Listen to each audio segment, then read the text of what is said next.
Bringing an end to insecurity has been one of the campaign promises the Buhari administration has had a hard time tackling. Before the All Progressives Congress, APC took power from the People's Democratic Party, they constantly criticized the past government for its inability to tackle the problem.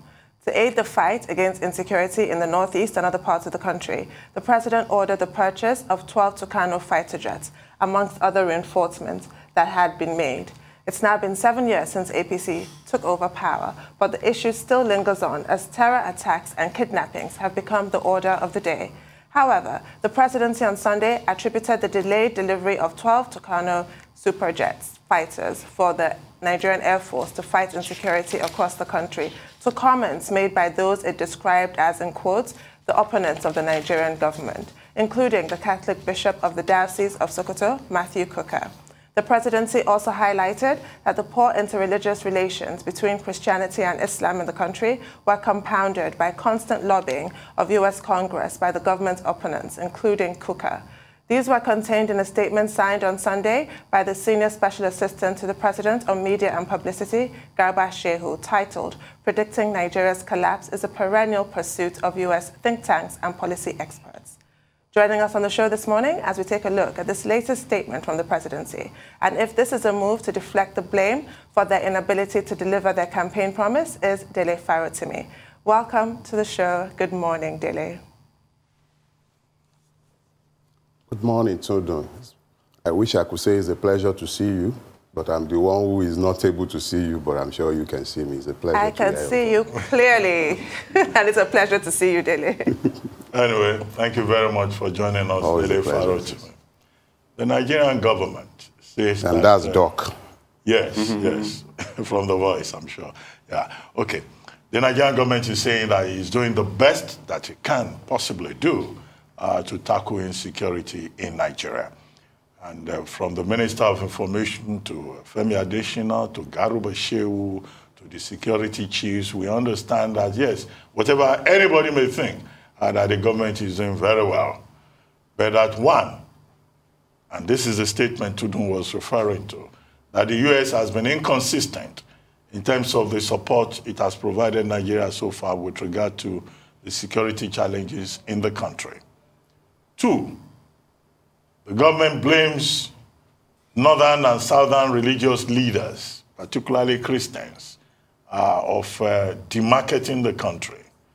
And in the statement by Garuba Shehu, he narrowed it down to Bishop Matthew Hassan Kuka, of the Catholic Bishop of the Diocese of Sokoto. And he accused him of having spoken to Congress, although Father Kuka himself on this program said he did no such thing, but that he has a responsibility to say the truth. Do you think government is giving excuses and looking for scapegoats? Doc, I don't know if you can. Okay. Okay. Do you think the government is just merely giving excuses and looking for scapegoats, rather than taking this matter, frontally and making sure that Nigeria is safe enough in every part for us to have, successful polls in 2023?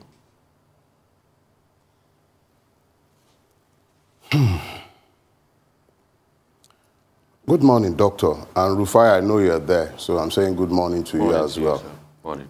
Well, yeah, it's, I think it's Lord Baelish, some character in Game of the Thrones. He said something I believe should be instructive and should help us to untangle the mess that this situation appears to be. He said, when you examine something through the prism of normalcy and it does not appear to make sense, I'm paraphrasing him, then you should begin to assume that it is what you are looking at and not what you are thinking that it should be. When you speak and you listen to the presidential spokespersons and even the president himself, the people around him, I think it's time that Nigerians began to listen to some of us that you might have considered a little insane earlier on. And I'll say why I say this. Back about 2018 or 2017, I posted something online. I said, I hope that President Buhari will not be the last president of Nigeria. And I pray that is the case. And then I went further. I said there would appear to be a destabilization plot against the Nigerian state and that it is rooted in the Nigerian presidency. I have my reasons, and I will substantiate this. The Americans that have been said to be inconsistent, I would also deal with that in answering you, because they have contributed to the problems we have today. Back in July 2015, Obama, whilst receiving General Buhari at the White House, he said his election was a major step towards deepening Nigerian and African democracy. Those were Obama's words. He went further. He said Buhari had a reputation for integrity and that the anti-corruption battle was set to be dealt with once and for all. This was in July 2015.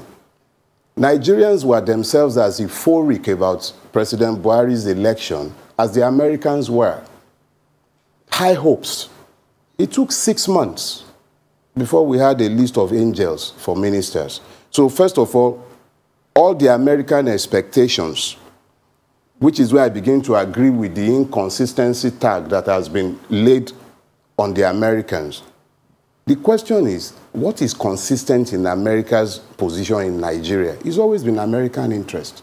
Now, the second thing that we now need to deal with consistently is, if the president is truly interested in the security of Nigerians, I would say that I don't believe President Buhari is interested.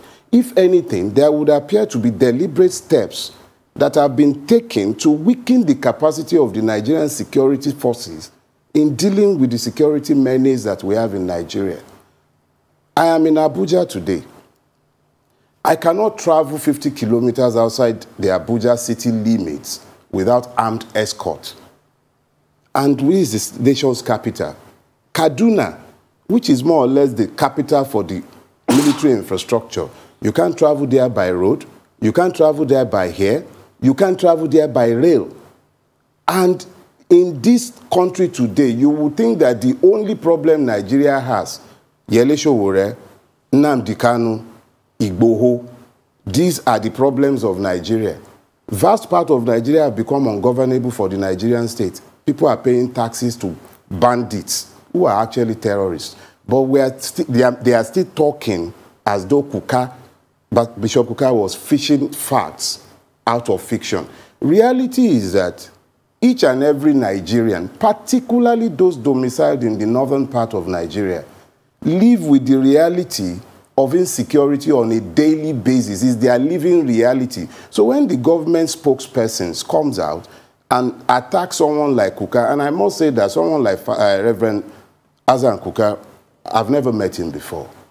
But he's one of those people, you might disagree with him, and I do have a lot of disagreements with his position sometimes, especially in his belief that you can somehow reform this place without doing a root and branch thing with it. But at the end of the day, you cannot quarrel with the sincerity of his criticisms and his position. And to then have men who are denying what is before all of us that we can all see and say that, so what if they brought 100 Super Tucanos? How does it change the fact that Commodore Olawumi was on here? He said they have given names of Boko Haram sponsors to this government since 2018 or thereabout. Up till today, not a single one of those persons have been named in public or have been prosecuted. Up till today. The UAE handed the list of Boko Haram sponsors to our Attorney General. What has he done with it? But he was very quick to start talking about the sponsors of Sunday Igboho. They were quick to begin to slam terrorism charges on Yele Sowore. Look, the reality is that this government is not interested in fighting banditry because it is complicit in the mess. It pains me that I'm being forced to quote a person like General Abacha. But I do recall him saying something to the effect that if insurgency goes beyond the 24-hour band, the government is involved. I don't think it is beyond the pale to ask this government to simply tell us what it is that it knows that is already in the rumor mills that the rest of Nigerians have not been clued up to. At least the terrorists were unambiguous in saying that the president knows their demands. It is only right that those of us who are paying the price in blood and tears on a daily basis should also be allowed to know what it is, what debt has been owed that is unpaid. The Yorubas have a proverb, and I think I'll close this part of the question with that. They say that "Eni to sun la nji, eni kan o ki nji apiroro." You do not wake the person who is pretending to be asleep. The only thing this government has done successfully for 7 years is to pretend to be securing the lives and properties of Nigeria. If you are talking about Americans refusing to hand you Super Tucanos, have you considered the fact that as of 2017, the Air Force went and bombed the refugee camp? These are all the kind of atrocities that the Americans look at beyond their own narrow, selfish interests to justify withholding security systems from us, because we have an appalling human rights record, especially our armed forces. I can speak to that because of Lekki. I can. The Lekki toll gate is sufficient for me to speak to that. There is a panel of inquiry that has said that our armed forces killed innocent civilians with protesters holding flags. So do the Americans require more excuses to meet their own strategic goal? I can't blame the Americans. We are the ones who need to decide what it is that is in our own strategic, selfish interest. Ukraine, tiny Ukraine, is showing the world that you sometimes presume too much when you think you know it all and you have all the indices in your hand. The way we are, the president and the entire security forces, and I cannot blame the security forces because they take their cue from the commander-in-chief. The commander-in-chief is complicit in this mess. But the finger has been pointed elsewhere. What that statement that was signed by Garba Shehu is saying is that if not from some meddlesome tittle-tattlers running off to the U.S. Congress to tell tales, by now Nigeria would have vanquished the jihadist terrorists. I'd like you to address that point specifically, that claim that they are not to blame, the onus is elsewhere. You see, when a man is patently guilty, the first thing he does is seek to obfuscate the waters. And that is exactly what Shekere Garuba and his crew are doing. This is a very simple, straightforward thing. The taste of any food is when you put it in your mouth. We are the ones who live here. If you're saying that some people are saying there is an Islamization thing or there is a... It is real. We can see it in real time. It is real. It's there in front of everybody. As at last year, Pantami issue was out in the public space. It's in the public domain. You have a fundamentalist Islamist, a terrorist sympathizer sat in your government. The whole world is aware that you have been given the list of terrorism sponsors in Nigeria. You've done nothing about it. The whole world is watching this. They don't need to be told that there is an ongoing persecution of Christians in Nigeria. It's not something that somebody has to be told. It is systemic, it is open, it is brazen, and the reality is that just because Shekere Garuba is saying that it is not, because Lai Mohammed is saying that it is not, it doesn't change anything. They can repeat the lie as often as they care to repeat it.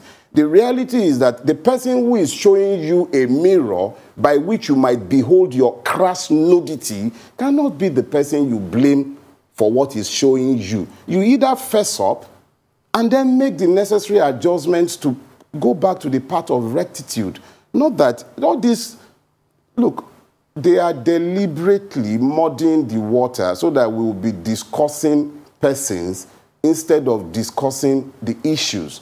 If the Americans have drawn these conclusions, they have drawn these conclusions on the basis of empirical facts that all of us living in Nigeria can also see. Is Nigeria a peaceful place? No. What are the issues that is causing the general problem, all the wilders that we are having? Religion, exacerbated by a president who is completely insular and would not acknowledge the diversity of Nigeria. Ethnicity, because of a president who believes that everybody around him should either be speaking Fufude or they must speak Hausa. So you are dealing with a situation that is real. We can see it. It's not the president's smoke and mirror team can continue all these, their arguments until they turn blue in the face, but there is something that does not work for them. And that is one of the reasons that I think we should all begin to stop dealing with these, their distractions that they continually throw away. Time. Time. Nigeria is at an inflection point.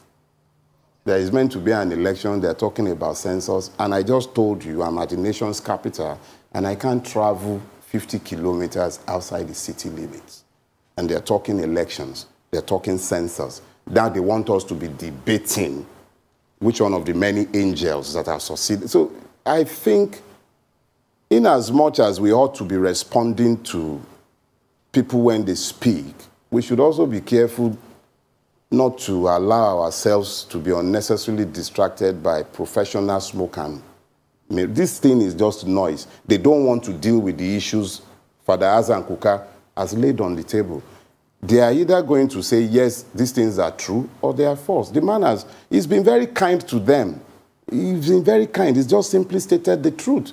And unfortunately, someone like Father Kuka will probably still think that one of their type, one of these people, can still save us. That is where the point of divergence begins. But all these ones that they are looking for scapegoats, they are lying to themselves. Okay, so facts are crystal clear. Okay, so Dele, what can save us? I mean, we've enunciated the problems of this country ad nauseum. What can save us now? Can you hear me?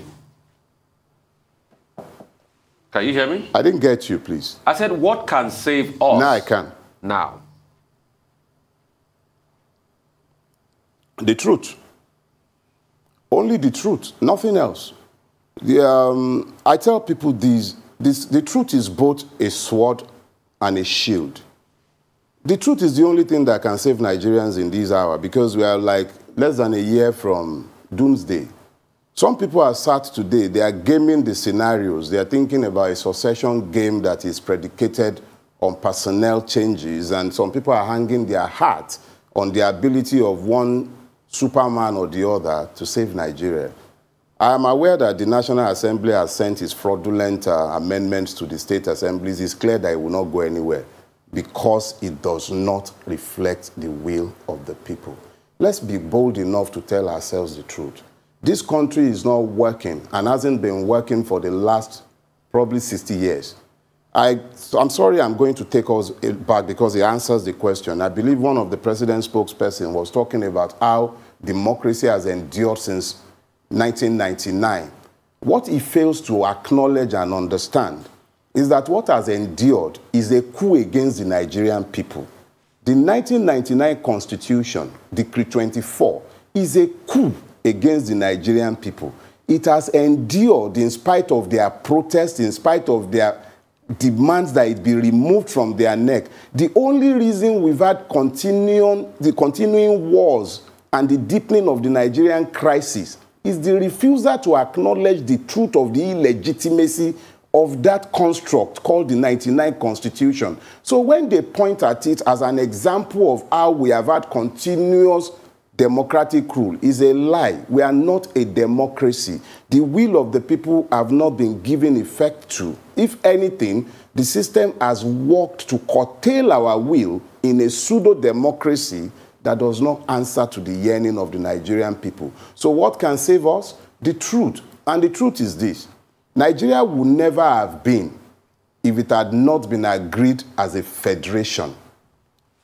The Sardauna would never have been part of the Nigeria of today, this structure. And Nnamdi Azikiwe would not have followed anyone into this Nigeria, and certainly not Chief Obafemi Awolowo, who propounded federalism in Nigeria as a solution to the crisis of nationhood that was there even before independence. It is the jettisoning of the federal structure that allows each part to play to its potential and does not allow the domination of one part by the other that has led us into this cul-de-sac. They can keep circling around and around the same mountain like a dog chasing his own tail. It wouldn't change anything. Only the truth will save Nigeria. And that truth is that we must restructure back to become a federation. I was reading news reports of Chief Afeba Balola's intervention in recent time. He's not a man I agree with too much, but I agree on that one point. If Buhari truly loves Nigeria, which I doubt, we should initiate a mechanism that leads to an interim government leading to a constitutional conference so that we might determine how we wish to be governed. For anyone to think that you can have personnel changes and then this lie would subsist and persist, the person is merely lying. It is not sustainable. Where we are is a function of the lies we've been telling ourselves. The belief that a sectional will of an hegemony that is rooted in feudalism can persist and be sustained over the rest of Nigeria. It might have spread to the ruling class. The ruling class has become one. It's become so syncretic that you cannot separate one from the other. The same people ruling in Yoruba land, ruling in Igbo land, ruling everywhere, they are your own type. But how is it any different from the central principle of feudal hegemonies? The people become poorer, the rulers become richer. Ignorance is weaponized, and the people continually suffer. So, if we must walk away from this tragedy, we need to walk back to the basis of our being together in the first place, and that is federalism. They can dice it however they care, but until that time, nothing will work.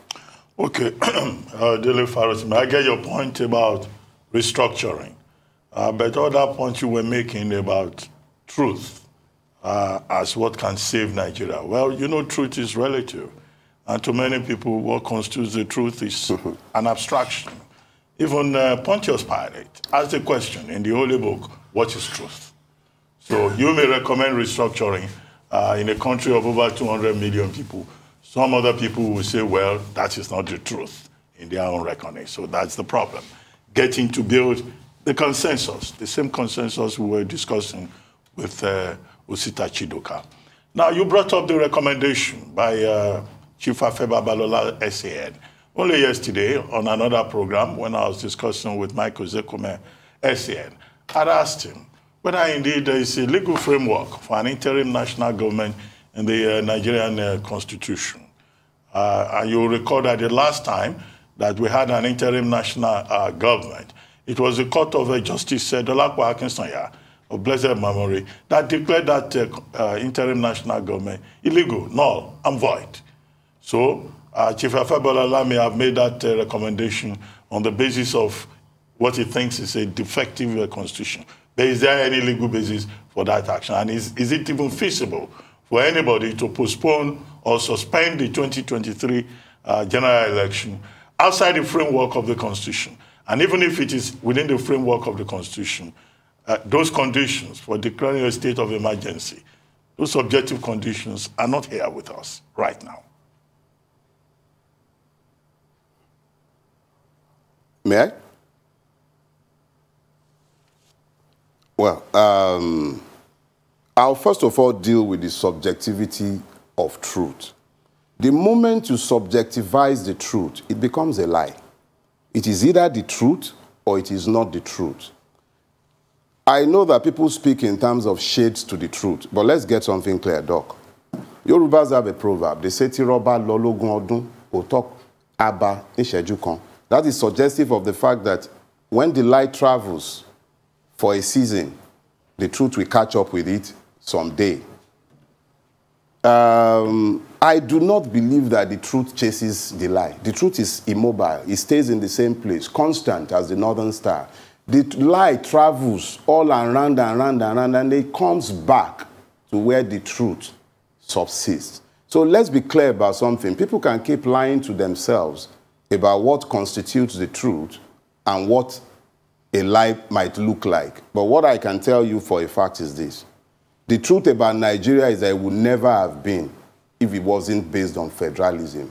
It is unraveling because that federal system has been undermined. That is to get that out of the way. Now, to talk about legal framework, how do you speak to legality in a place where the laws itself are not predicated on the sovereign will of the Nigerian people?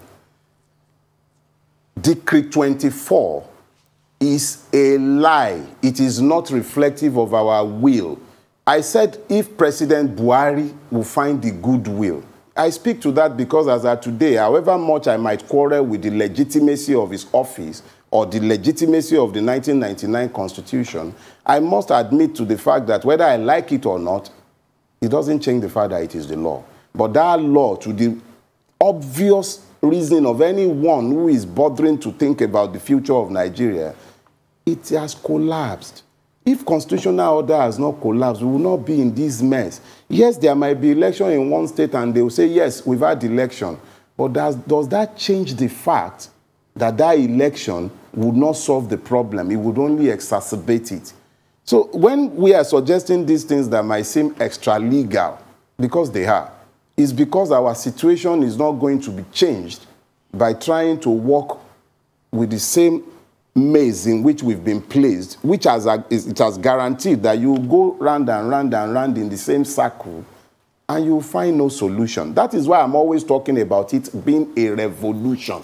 You cannot continue on the same path and find a solution. You have to turn round. That is what a revolution is. Whether that will be a revolution spearheaded by the current authorities, however defective it might be, or one that will be dictated by those who are outside of our own will, because already today, other people are dictating the will of the Nigerian people, and it's not even the persons that we have pretended to elect. Other people are talking, and they are not elected.